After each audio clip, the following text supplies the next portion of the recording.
Good morning, students. Today we will study the reactions of alkenes. Yesterday we have studied some reactions.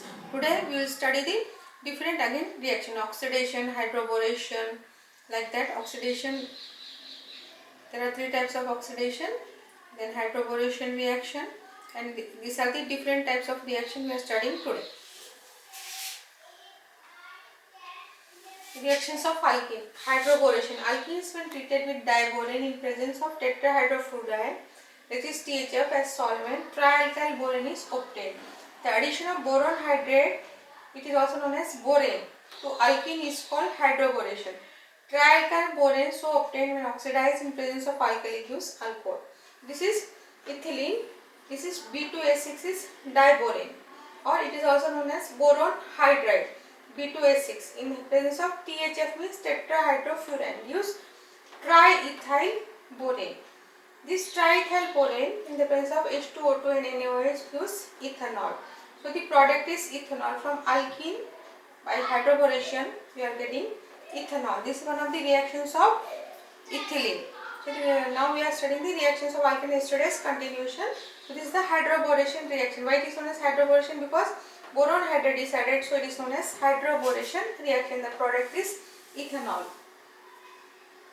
Next, oxidation. Alkenes are easily oxidized than alkanes due to the presence of double bond.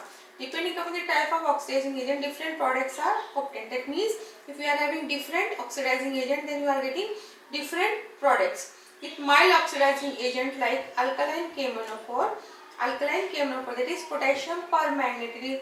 So alkaline solution of potassium permanganate solution is known as Bayer's reagent.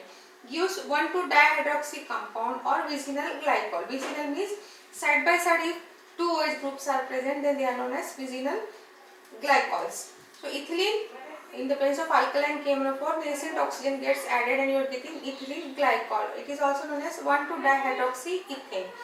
For example, another, in the presence instead of ethylene, if you are getting propene, then again alkaline KMnO4, we are getting 1,2-dihydroxypropane. Here also they are vicinal glycol because OH groups are on side by side carbon atoms, so it is known as vicinal glycols. So with mild oxidizing agent, that is alkaline KMnO4, you are getting that is glycols, or vicinal glycols you are getting with mild oxidizing agent like alkaline KMnO4. With HiO4, this is also oxidizing agent. With HiO4 we are getting, when alkene is treated with periodic acid, undergoes oxidation with cleavage of C-C bond to give aldehyde. So if you are getting HiO4, that is hydroiodic acid, then you are getting glycol. First you are getting glycol, then it gets cleavage of the bond takes place and you are getting aldehyde. HCHO. This is aldehyde. So if you are getting next, if you are using strong oxidizing agent like potassium permanganate, KMnO4, acidic KMnO4, that is acidic potassium permanganate, or K2Cr2O7 is dichromate. Permanganate or potassium dichromate, then you are getting formic acid. If you are taking ethylene, then you are getting formic acid. If you are taking propylene, then acetic acid. Depending upon the products, the product is forming. Depending upon the reactants, the products is formed. If you are taking ethylene, then formic acid is formed. If you are taking propylene, then acetic acid is formed.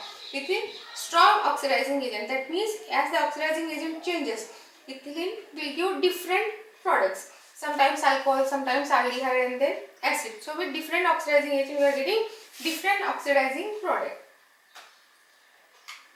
Next, ozonolysis. When ozone gas is passed through solution of alkene in inert solvent like chloroform at low temperature, gives unstable ozonide, which on reduction in presence of catalyst, palladium or platinum, or boiling water with zinc gives aldehyde or ketone. So ethylene in the presence of ozone will get ozonide. This is the ozonide molecule. It is very unstable and rearrangement takes place, and this type of cyclic molecule is formed. This ozonide, when you are heating in the presence of zinc and water, you are getting formaldehyde. So ozonolysis gives first ozonoid, then ozonide will give, with the reaction with zinc and water, you are getting formaldehyde. So as the product of ozonolysis is aldehyde molecule. Next, hydration. Addition of water in presence of catalyst alumina. Alumina is aluminum oxide. Ethylene reacts with water at low temperature and to give alcohol. So hydration of ethylene in the presence of alumina, that is aluminum oxide, you are getting alcohol. If you are taking ethylene, you are getting ethyl alcohol. If you are getting propylene, then you are getting isopropyl alcohol. So hydration of alkenes in the presence of alumina will give you alcohol.